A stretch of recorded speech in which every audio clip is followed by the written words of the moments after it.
Right. Hello, everyone. Thanks for joining us once again. My very special guest is Coach Stephen Thomas.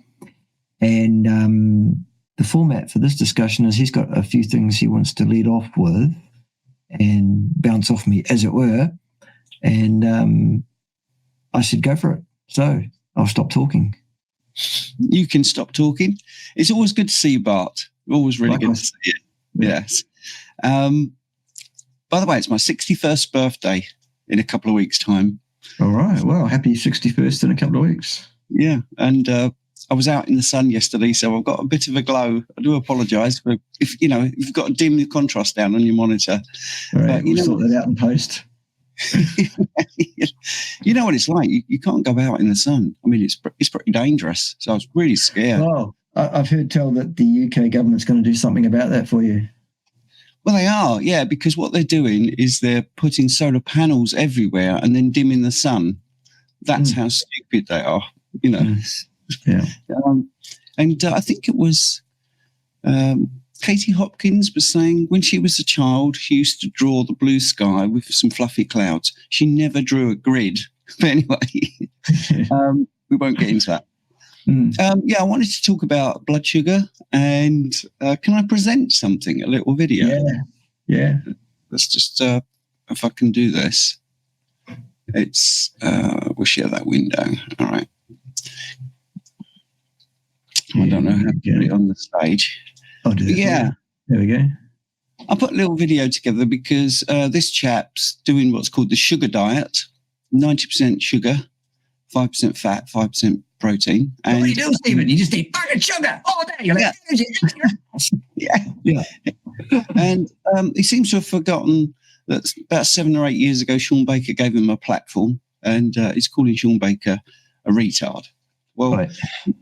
Basically, this guy, I'm gonna press play, is actually making stuff up, which we always talk about. So, what I did, let me move the play button here, just to explain the screen. Okay, he's shouting about how he saw Sean Baker's bloods, and they're really high. There's 80 to 90 milligrams per deciliter. I've got obviously the UK readings down here, and you can't be in ketosis when you've got high blood glucose. So this is just to show not particularly high ketosis, but this is just me, Thursday, the 8th of May.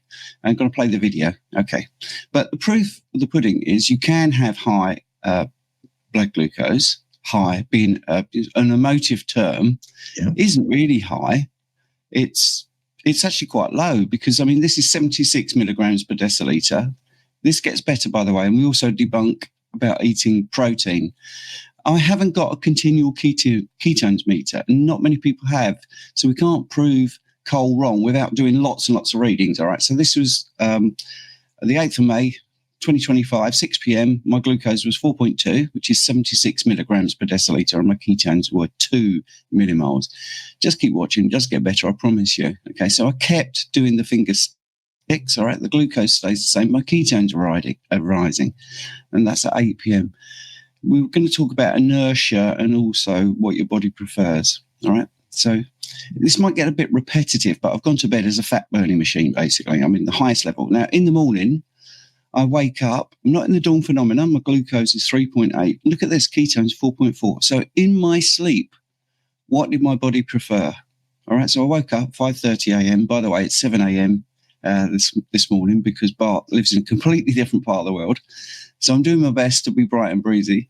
So my blood glucose, there we go, 68 milligrams per deciliter. And I wake up and my ketones are 4.4 or millimoles per liter. So look, zero dawn phenomena. We're going to bust some real big myths in a minute. So look, Cole shouting out, I've seen your bloods. You're 80 to 90 milligrams per deciliter. You can't be in ketosis. You're such an idiot, mate. Because look, not only am I in ketosis, I'm in a high therapeutic level of GKI ketosis. That's the glucose ketone index. My ketone and glucose running pretty similar. Actually, this does get better. So the body does know best. My glucose down at 4 millimoles, ketones at 4.4. So, and this is less than 1, which is excellent. So that's Saturday, the 9th of May, 8:30 a.m. So let's keep going. And I'm going to start adding some food in as well. We'll talk about different things. So using blood glucose to shout your point is flawed, because here we are, 11:30. I'm still 4 millimoles per litre on glucose, and I'm 4.3. I will point out that also I don't have any readings for my insulin. So, right, here we go. So we're going to talk about eating protein and different boluses of protein. So here we go. Just want to point this out again. Continuous glucose monitors are rare. So I use finger pricking to show that cold is just guessing. So these boys here are really, really sore by now, continually doing this. Saturday, mid-afternoon, still 4 millimoles per litre of glucose, which he wouldn't have access to the next bit. The ketones, 4.3. So if I only showed the blood glucose, he could have a go at me, couldn't he? But that's not really what's happening. By the evening, look at this. The blood glucose was 3.7 millimoles, or 67 milligrams per deciliter, and my ketones were 5 millimoles per litre. So there you go. I think my body is showing that it prefers those ketones. So Sunday morning, again, just to prove it wasn't a fluke.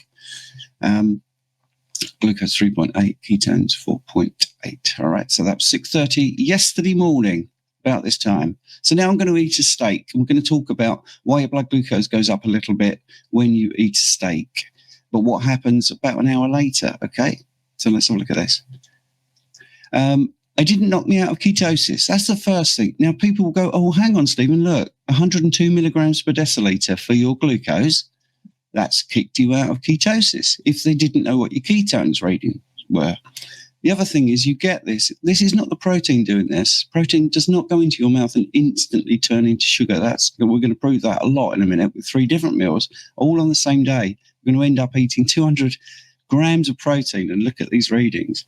So, yeah, my glucose has gone up. Why is that? Because I need a little bit more energy to digest the protein, because you need about 5 times. I know we hate the word energy, but let's just go with it. You need about 5 times the amount of energy to digest protein. So glucagon is actually the thing to put your blood glucose up temporarily to help you digest. But it hasn't knocked me out of ketosis. My ketones are still 4.2 after eating 148 grams steak, which is very small, by the way. So we're going to eat a bit more in a minute. But look, this is what happened. Still not knocked out of ketosis. My blood glucose has gone down an hour later. All right, so it hasn't turned to sugar, and it hasn't kicked me out of ketosis. You're going to like the next bit, Bart, because I thought, right, well, that's 9 o'clock. So let's go to 10 o'clock and let's eat a little bit more. So here we go. We've got bacon and eggs.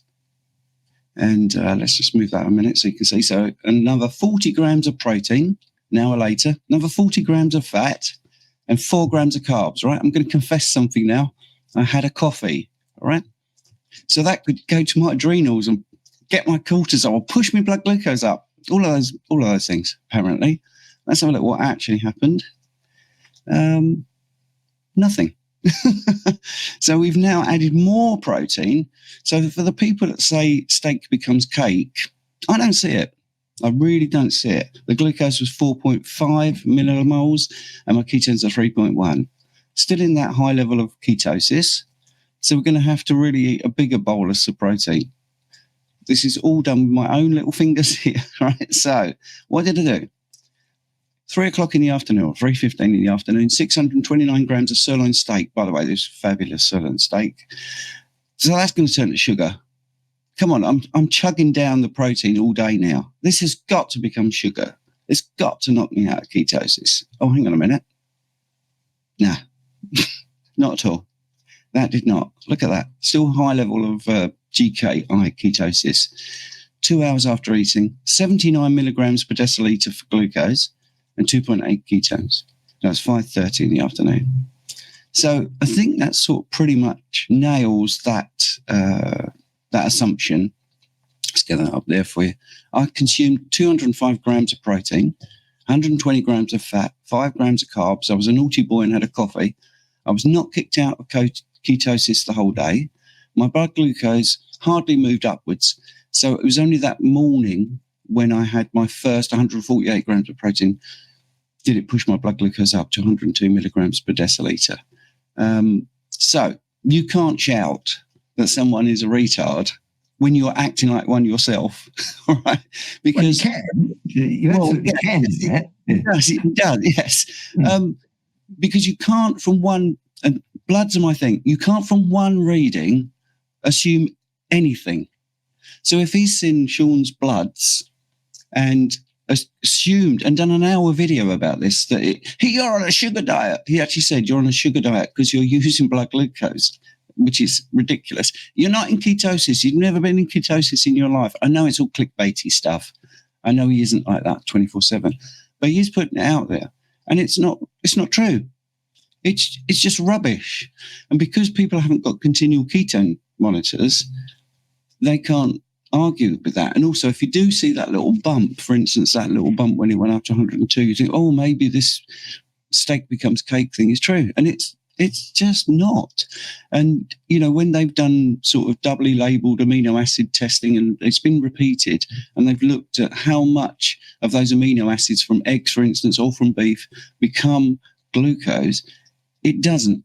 You're lucky to get to 8%. It's normally about 2-3%. I know we've spoken about this ages ago before, but those tests have been done. What's happening is your body needs a little bit more blood glucose, so glucagon comes to the rescue. So that's my little presentation about that. I hope that made sense, really.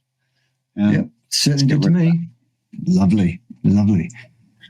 So what we're basically saying there is n equals 1 in your case on your little fingers, assuming a lot of things. Of course, you've demonstrated there quite clearly that the proposed mechanism of disaster was not in effect.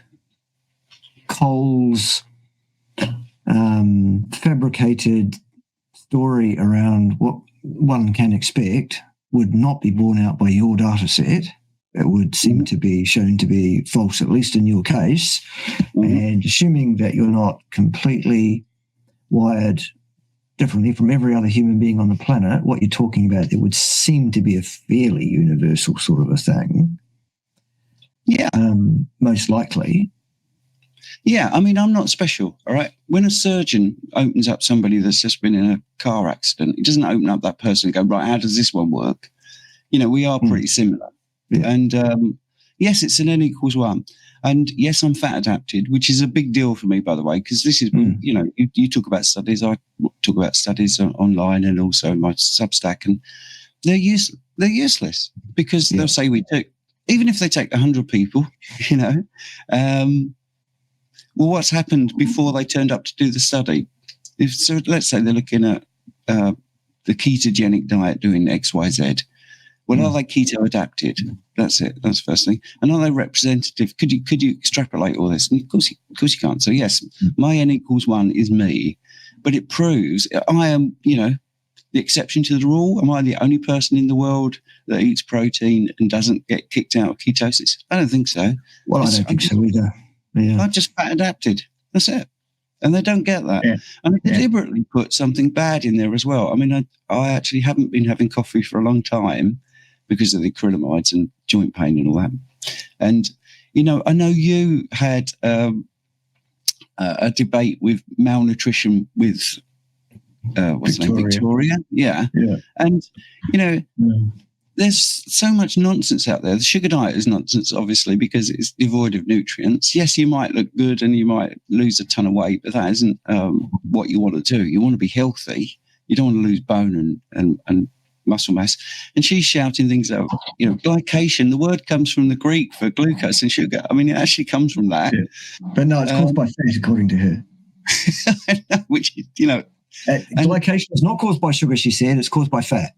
I know, which the word glycation is about glucose, is about sugar from the Greek. But anyway, and what was the other thing she said? Oh, yeah, sugar has a 0 rating for glycation. Well, yeah, sugar can't glycate itself. I mean, that's just of course.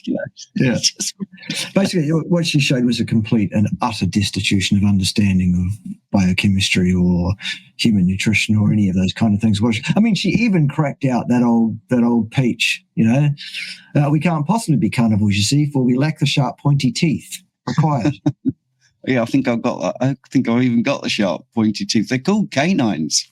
Yeah. Anyway, so I know. I would loathe to call those kind of discussions debates. They're really not. They're really me undertaking a theatrical demolition of a complete idiot for the entertainment of my people who get what's going on, and for the irritation value that it subserves upon the veganerized community. They really think I've got horns growing out of my head. Yeah, and they have nightmares about me, those guys. Yes. I'm sure they do. It was my clever segue to talk about the thing that I would like to talk about, which is the HbA1c, because in that debate, and I tell you what, she shoots herself in the foot in another video, by the way. She talks about the HbA1c and she says, well, all carnivores, it goes high. Yep, no problem. It's not all carnivores, by the way, but it is a lot of carnivores. Yeah. There's an absolute reason for it. But she does a video. I went onto her channel. She says, am I anemic? And she goes through her bloods. Her triglycerides were, on her panel, by the way, they were 229 milligrams per deciliter. Now, if you go in normative ranges, which is, up to 150. So where's that sugar going? She said to you, it all gets used up. No, it gets converted to fat, which is what's happening to her. Her HDL was 38, so not great. But she talks about being anemic, or, the things to consider when you're anemic. And she actually mentions the life of the red blood cells, which I found really interesting because it took me back to when I started doing bloods. Now, I had a private blood testing lab for over a decade, hooked up with some doctors. So we'd do the bloods. The doctors would do some comments. I trained as a phlebotomist, taking the bloods, and then was able to, over a period of time, learn more and get more trained and be able to interpret bloods, tell people what they were. Now, one of the things that doctors said was, if you have a very low HbA1c, but it doesn't seem to marry up with the blood glucose, fasted blood glucose, C-peptide, fasted insulin, you can test for that person to be hemolytic anemic, which means the red blood cells aren't living as long as we estimate they do. So depending on which lab, the lifetime basically is about 90 to 120 days. It depends on the lab. But anyway, so it's a calculation. So it doesn't take a rocket scientist to think, well, if you start seeing artificially high HbA1cs, is it because the red blood cells live longer? That's basically my tenet there. It's a known hypothesis. It's been around for a while, that hypothesis. Well, yeah, but you can prove it with reticular cell count. Yeah. Yes. And that's what I see time and time again. And just to make it sort of clear to people that don't really understand what I'm saying, the calculation is just that. It's not a direct measurement. They don't look at a single red blood cell and go, oh, look, there's 14 spots of glucose on there. Therefore, this is the level. What they actually do, they look at the accumulation, and some of those red blood cells will be a day old, some will be 2, some will be 3, some will be 4, etc., etc. And they do this sort of estimate of the glycation they're looking at, as an aggregate, and then they look at the lifespan of the red blood cells. Really is that simple. So if your red blood cells live longer, you knock that calculation out. If you've got a variable in anything, then you have to take that into consideration. So you've got glycation, the glycation rate times the glucose concentration times the exposure time. Exposure time is really key. It's not a sort of simple raw number. So if you have a reticulocyte count and it's really high, that indicates increased production of the red blood cells. So high reticulocyte count means you're making a lot more red blood cells. And if it's low, I suppose I should be a good scientist. It suggests that the red blood cells are living longer because you can't actually look at the age, really. Maybe in an autopsy that we have to do it, but I'm not going to wait that long. So it's a calculation, and this is where you can then back it up. So I will have a client, for instance, say, "Look, Stephen, I've got a continual glucose monitor, and my average every day is fantastic." And this is what I see time and time again. I did the qualification to be a specialist practitioner, not a general practitioner, in obesity and diabetes many, many years ago. So I've got a lot of diabetic patients. And of course, since we've been doing all the stuff online, because I went to this retard called Shawn Baker, apparently, training course there. The guy knows his stuff. I mean, he knows his stuff. And I was very, very affronted by what Cole was saying about him. So I did the training course there to be able to specialise in online carnivore coaching. So 6 years I've had people that are really tech savvy. And I've even had people with 2 continual glucose monitors and finger pricking because they're so worried about these things. And this is, to be a bit serious, this is why I have to shoot down this nonsense. Because these are intelligent people believing all this rubbish. And, one of the things that came out of that, just as a side note, is your equipment might be slightly different to another brand. All right. And that's true. And then it also might not marry up with your finger pricking. So you could collate those numbers and you could come with an average to make yourself feel happy. But they're not that far out. They're reasonably accurate. And it's about trends. So let's say, you've got Keto Mojo and it's saying 90 milligrams per deciliter and another brand says it's 85. All right. Yeah, it's a little bit of a discrepancy. You were right, shrug your shoulders. It doesn't matter that much. It's just a yardstick. But as long as you're doing every single day, as long as you see your trends, that's all that matters. So these people were giving me really good data and saying, but the thing is, I've just had a blood draw and the HbA1c is higher than this continual glucose monitor is saying, this continual glucose monitor, and my actual blood is telling me. And I said, well, you've got to stop worrying about this because that's the reliable reading, your actual blood. That's the best reading. Then you've got the interstitial tissue in the sort of, again, a calculation, but your glucose monitors are there or thereabouts. So your blood draw and this calculation is not the thing you should worry about. So that's why I got a bit, I need to do this experiment. The tips of my fingers really hurt, by the way, because I did so many readings. Yeah. I did more than that. I will do a Substack on it. I'll show people all the data points. I've done a little video on how to take your bloods as well, because there's some common things. People do the finger prick. They don't wipe that first bit of blood off, which will give you a higher reading, by the way, to people that don't know that. It's always good to take that first bit of blood off and then do your reading. So, that's basically it. So if you're worried about your HbA1c and you're going to Malnutrition by Victoria because you've got the high HbA1c, you need to look at all your bloods, look at your C-peptide, fasted insulin, fasted glucose. If you're doing finger pricking and it's showing you that it's great, ignore the HbA1c. And I used to be a bit wishy-washy about this because, you know what YouTube's like. Oh, it's misinformation. Well, it isn't. This is just nailed on. Absolutely. I know you don't talk about this side much and you talk about excursions of blood glucose. That's important as well. Absolutely. If you're pushing your blood glucose up and then obviously you're pumping out a lot of insulin to bring it down, that's deleterious to the body without a shadow of a doubt.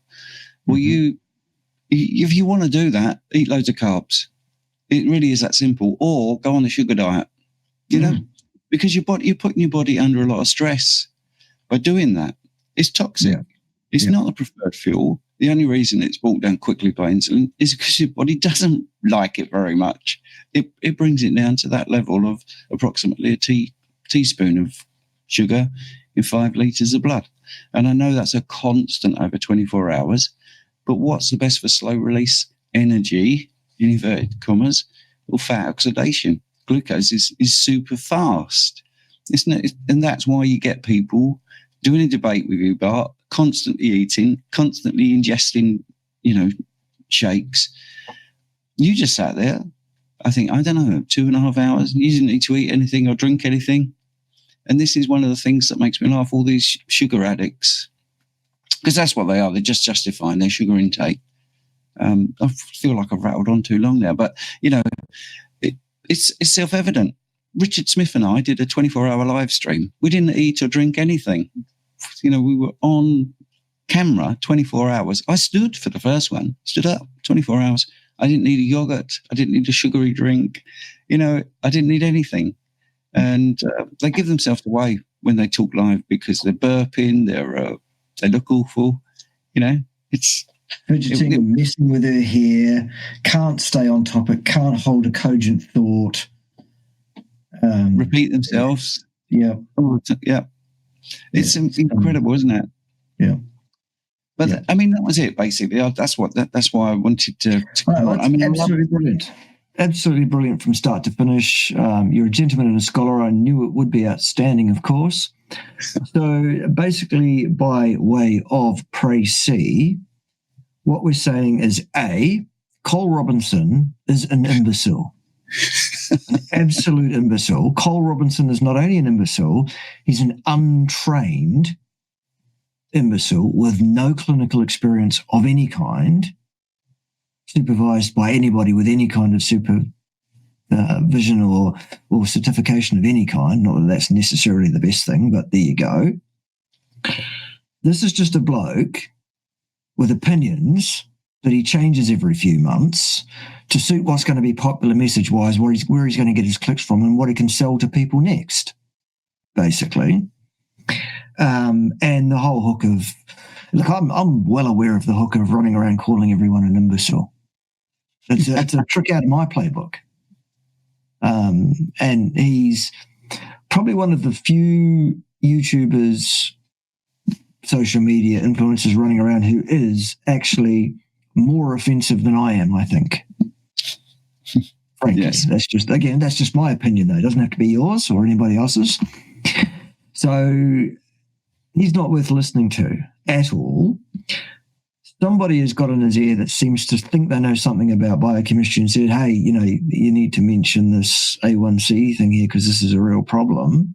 So he's spouted this mindly off, dutifully, without understanding a damn thing about it himself. You've just eviscerated him totally, Stephen, there on, well, okay, the A1C does go up in carnivores, a lot of them, yes, we know that. Among the reasons why that happens is because it seems a pretty good assertion that the red blood cells do, in fact, live longer, as per the hypothesis that's been around for quite some time. You've given us a perfectly reasonable indication of how that is likely to occur. I tend to agree. I'm also personally not concerned remotely when a carnivore person comes to me and says, look, my A1C is drifting up over 5.5, 5.6, 5.7. I'm not concerned about that. I'm not telling them they need to intervene there. I'm not going, oh, panic, let's throw in some carbohydrates because obviously that's going to make it better. There's some good logicking. What I'm saying to them is, well, look, it seems like your red blood cells do live longer, ergo your A1C will be higher than someone whose red blood cells don't live as long. The assertion that level there, 5.5, 5.6, is problematic is based on the assumption that your red blood cells live 28 days. Sorry, the normal lifespan, not 28 days, not 120, and when they're living longer than that, then your A1C will go up, and that doesn't necessarily mean that that's a problem. And then we bring in the argument that you alluded to that I always talk about, which is, well, if you have a blood glucose that does that, then the average line, if you go, well, what was your average? The average will be through the middle of that wavy line, won't it? Yeah, I mean, can I add to that? Let's say that's 5.6. Yeah, well, let me just finish this off. Let's say that's 5.6, that average value. Where was the damage done in that case? At 5.6 or up here? Well, it was up there. So the 5.6, if your blood glucose is that 5.6, doesn't concern me one jot. That was all I wanted to say on that. Go. Yeah, exactly. And that's what I say, because if your blood is going up, let's say it goes up to 150 milligrams per deciliter, then it drops down to 50, then it goes up to 150, then it drops down to 50, goes up to 150. Your average is 100. But if it's 105, 95, 105, 95, 105, 95, your average is 100. So you're the same, allegedly, but you're not, because you've just put the nail, in the coffin, really, the final nail, because you're right. Those two people have the same average, but they are completely different reactions because one's getting 4 or 5 times a day this huge spike of insulin. Yeah. And that's, we go to Richard Bernstein, R.I.P., obviously, who talked about the law of small numbers. Averages can be very misleading, absolutely misleading. If you've got 10 people at the bar, average people, let's say an average American, what they're earning, and then the 11th person sits on the end and it's Bill Gates. And you say, right, what did those 11 Americans earn on an average? Boy, that really skews your figures. Right? So averages are handy, but there's no nuance, and that's the thing with the blood cells. And I go back to the fact that you could have a really fantastic HbA1c, really low, and think you're doing really well, and you could be anemic. You could be hemolytic anemic, but you're not going to spot it unless you look at everything else and understand the whole panel. The interpretation of blood is absolutely atrocious in this space by people who are not in this space because they go with the normative approach, isn't it, though? These are people with opinions, mostly opinions that they've heard other people talk about ignorantly. Most of them are not trained at all in this field. And as such, for them to be speaking about this publicly is absolutely criminal in my mind, actually. Before we move off onto any other topic that we may want to cover, what I did forget to summarize in my little summary of your very, very brilliant presentation there was the primary or the initial point, which was eating a whack of protein will not necessarily kick you out of ketosis. Okay, cool. Fair enough. Right. And I deliberately did the figures that people talk about. I deliberately did 30 grams, but I deliberately did over 30. I did 37 grams. Didn't do it. All right. And so that's it. Put my blood glucose up a little bit to 102 milligrams per deciliter for less than an hour. Yeah. So that did not become sugar. And I tell you, the body's smart, but it's not that quick. It doesn't digest protein in less than an hour. Turn it all into sugar. That's just not possible. So it was glucagon doing that. Yeah. And then I ate 40 grams with 40 grams of fat, an hour later after that reading. So, and that didn't even bump it up. So then I went stupid, So we ended up with a day, and this blows it away as well. 200 grams. So that's just double what people say you should eat. And you should have it over 3 times. 100 grams you should have divided by 3. That's all just total tosh. I'm not going to join your gang of swearing too much because it isn't really what I do. But I wanted to prove it, and I wanted to prove the key because that's the piece of the puzzle they don't add in. Sorry, I'm sort of repeating myself, but it is frustrating because you need the ketone reading. You also really need the insulin reading because I tell you what, the insulin reading would absolutely frighten people when they start eating carbohydrates. And if they have a continual insulin monitor, they would stop without a shadow of a doubt. Yeah, you bet. All right, brilliantly done. Absolutely outstanding. Anything else you'd like to talk about today? Well, how was your conference?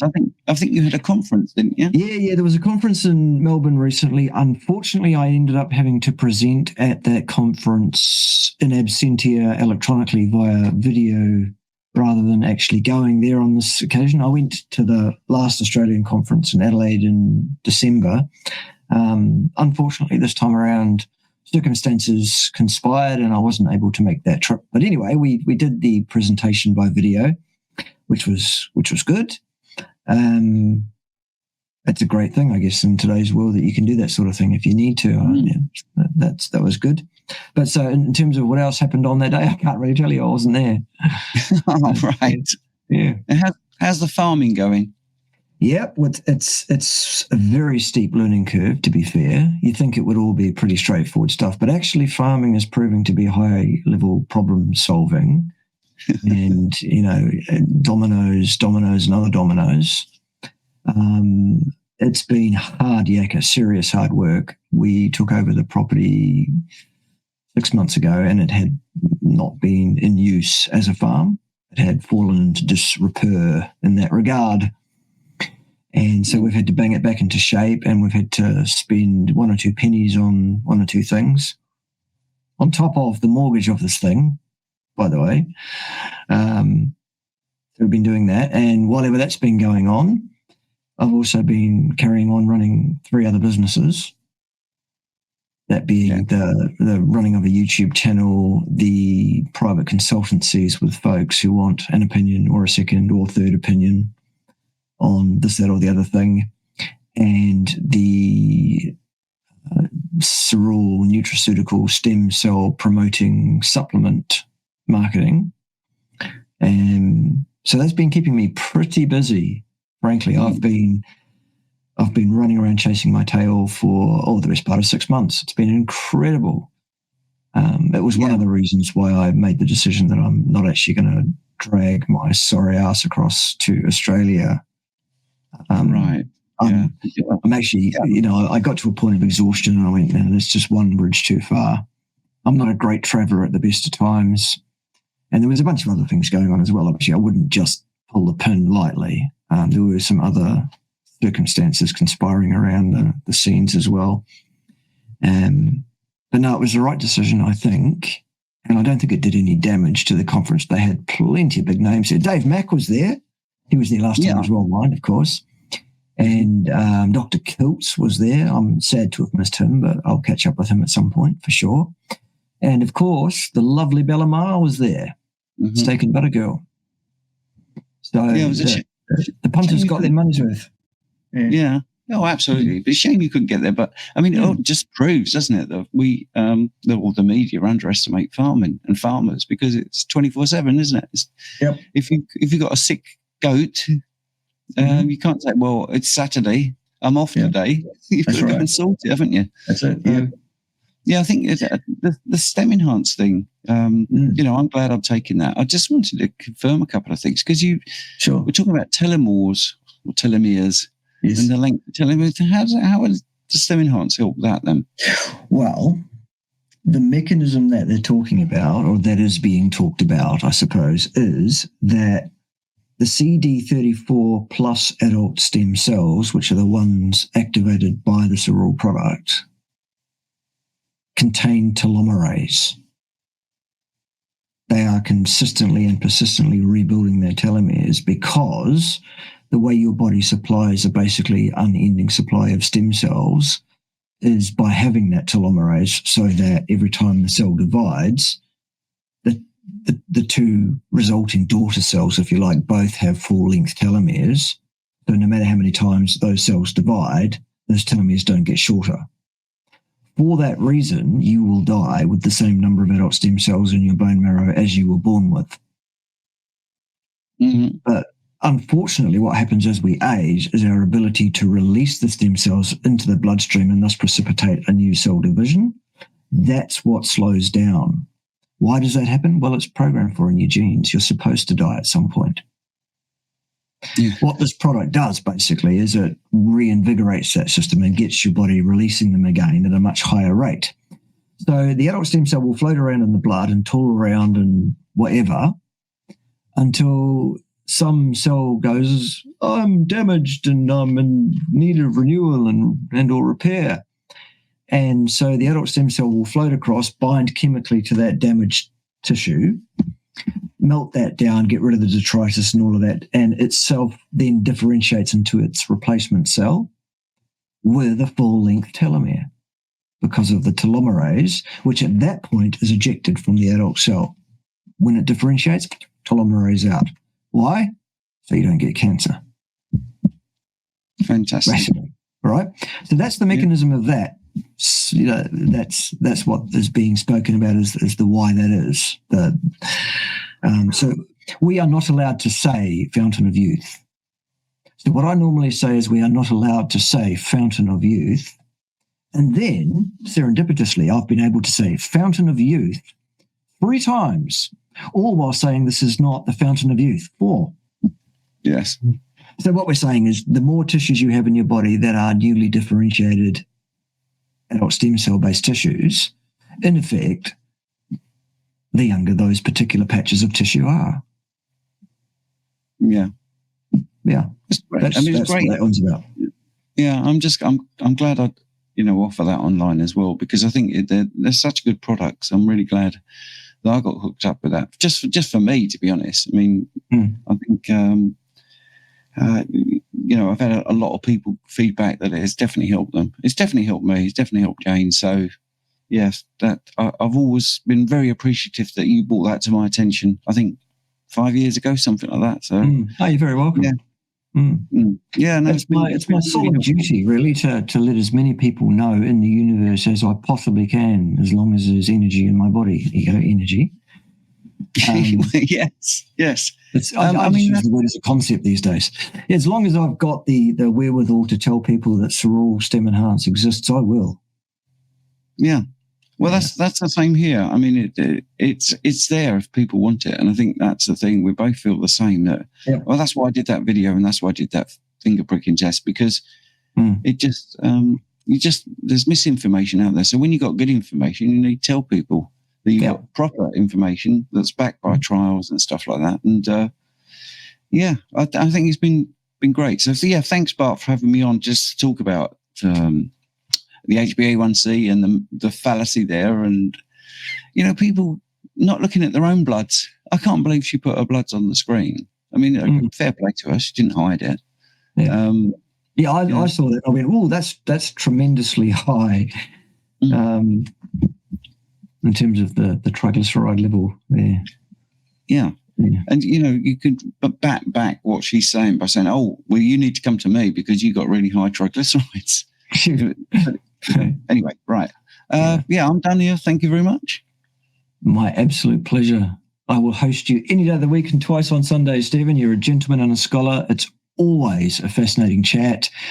Once again, you have proven your mettle and shown us that there is a great deal more to be understood every day around the appropriate diet for human beings, metabolism, and all of that. So we do need to all, I think, keep an open mind, except there are some floating around who have demonstrably been shown time and time and again to be members of the Flat Earth Nutrition Society. And I think we need to start treating them with the appropriate level of disdain and disrespect, and we just need to turn our backs and ignore these idiots, frankly. So I'm talking about you, Cole Robinson. You need to be ignored. You're a misanthrope. You're a waste of space. You've got nothing to add to society. You're not helping anybody. You're an incompetent, untrained buffoon, so basically you should just shut up. The same goes for you, Malnutrition by Victoria. Harley Johnson, a.k.a. douchebag durian rider, same deal, basically. Every single vegan on the planet that makes up a channel telling people that they too should be vegans, and you can all jump on the same bandwagon of not passing go or collecting $200 as far as I'm concerned. And let's put you in that category as well, Paul Salad, I don't know. You can go there as well. Frankly, I mean, these guys just need to shut up. And I tell you who else needs to shut up, and I mean permanently from this point on, if they've got any self-awareness whatsoever. Dr. Norwitz, Dr. Soto Mota, et al. And I'm sorry to say, your friend, the software engineer, Mr. Feldman. You all need to remain silent from this point forward. Frankly, I'm cross. I'm going to do a video about that. I've already done one that was just me saying I'm cross without actually explaining why they made me cross by what they did. I've made a video, and I'm probably going to remake it because I got rather cross again. So I'll make a third version, which I'll publish, which is a lot less cross, that explains basically what everyone needs to understand about that keto CTA trial. Here it is in a nutshell. That trial is singly worthless and unable to inform on any aspect of interest or utility to anyone at all, no matter what side of the spectrum you sit on and what you theologically believe about ketogenesis, keto diets, and heart disease. Okay, so these idiots on the other side of the spectrum who are jumping up and down and screaming bloody murder and Pyrrhic victory, basically, there's the proof the keto diet is bad for you. No, it isn't. It's not proof of anything. It's a badly conducted, badly disciplined, pseudoscientific piece of absolute nonsense. And we all need to move on now. Right. Join me next time when we'll have that discussion. But in the meantime, Coach Stephen Thomas, thank you very much for your valuable time early in the morning for you, UK time. Remind us once again where we find you on social media and how we subscribe to all your stuffs and things. Right. Well, the website is the ukcarnivore.com. That's the easiest thing to do, to put yourself up there. I think my YouTube is Stephen Thomas BSc Honours, and my Substack, which I'd love you to put a link into that article about the HbA1c. We'll splash that up there, as well as just a raw link. We'll splash that up there at the right time. We'll do that for you.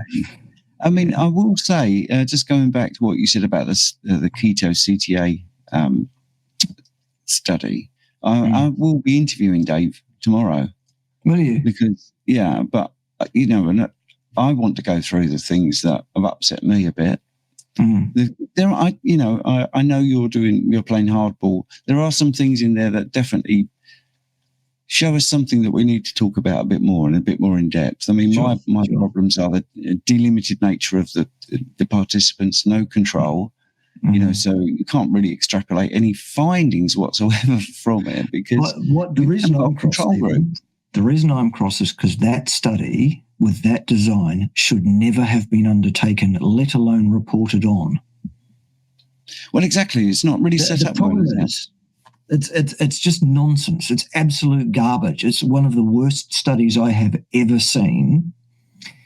And the problem here is that Dave Feldman and the two very young researchers very early in their careers that he's hooked onto to work with there, none of them had the knowledge, wisdom, or experience of how to do such a thing and how to properly communicate about it. They've hooked in with a senior author whose name went last on the paper, who is a known problem for ill discipline, laziness, etc. He was interviewed by that imbecile Carvalho a few weeks ago, and from comments made by him in that interview, it was patent and inescapable that he had not read the paper. Yes, final author, senior author, name on it, he had not read the thing. Yeah, and I think it was absolutely disgraceful, is what I'm saying. Yeah, I think there was a couple of sentences that Gil said to him.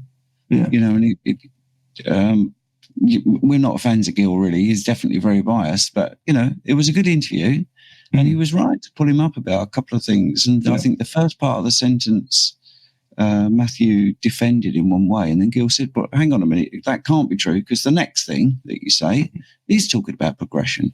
I don't want to talk too much off the top of my head, but that was the gist of it. Yeah. And I thought, well, that's really bad, because that clearly he's defending a sentence that actually you can't take from the study. Right.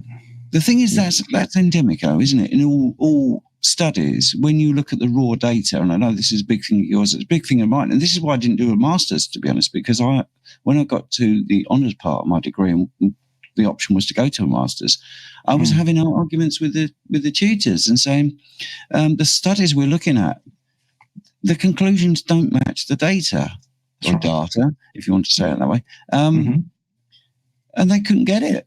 I mean, these are the tutors. And I was actually doing sort of those that do, you're very those famous can do. Sorry? Yes. Those that can do, and those that can't teach, generally. Yes, absolutely. That's the adage anyway. It's just, it's amazing to me, because, I mean, this was before, obviously before I really knew you. So I was doing what you do, but obviously you do it sort of times 10. But I was saying, I don't see how they've reached this conclusion. And this wasn't even about nutrition, actually. This was in physiology and stuff. So, and health sciences. And crazy. If I look back now, I would have been a bit more forceful and said, this is utter BS, because that's not what the data's showing you. That's not what the raw numbers are showing you. So I understand why you're cross about it, and I think it. Well, it's this whole citizen science thing that Dave's put together. I mean, for goodness sake, becoming competent and trained to be able to undertake science is it's at least a decadal learning curve. It's a discipline. I mean, why don't I just set up the Citizen Gynecological Society? No experience, Stephen, but I'll take a look at it for you. It's ridiculous. They had no business doing that. And I think two young researchers that were signed up as the two lead investigators there, neither one of them has got a clue what they're doing. Clearly. Anyway. And it's a big leap doing a big study compared to an N equals 1. I mean, I did my N equals 1. And yes, there's confounders there. Why am I in high level of ketosis compared to somebody else who might not be? It's probably your fat adaptation. Yeah, and that's it. So my point being, I'm an outlier. I'm a delimited group. If there was 100 people all the same as me, that's not good enough. Because you need at least another 100 who aren't like me to start making any, So I get what you're saying. Yeah, I get what you're saying, mate. I definitely get it. We'll get off before I get all hot under the collar again. And it's been a pleasure. We'll catch up around the traps real soon. Thanks everyone for sitting through it. I'm really hoping that you got something of real value out of that regarding A1C. And we'll see you next time. Ciao.